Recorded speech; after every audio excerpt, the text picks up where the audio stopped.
You know, it was Easter weekend in 1998. My life was falling apart around me. Ooh, I still get emotional talking about it. My 15-year marriage at that time was really in trouble. We barely spoke to one another. And I'd get in the car on the way to work every morning and I'd get a stomach ache, going to a job I really didn't like. And then my finances, wow, they were worse than both of those things combined.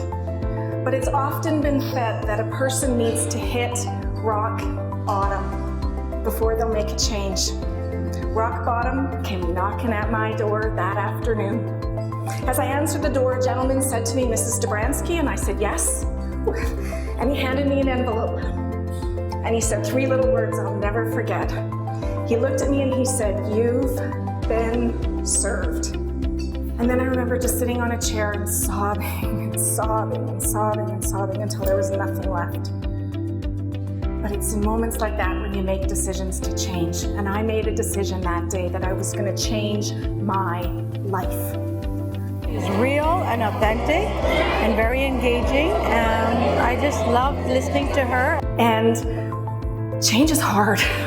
I have to say, how do you change your whole entire life? I needed to change my marriage.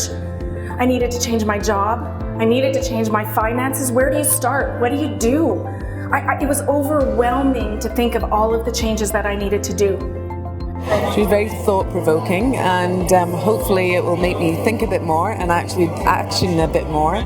I went from perceiving myself as a victim to the person today where I work with people and individuals, helping them through change.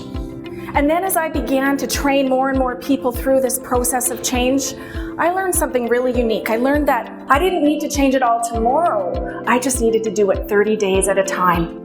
And you may never like that darn change, but it's now your day-to-day reality and you've been incorporated into it.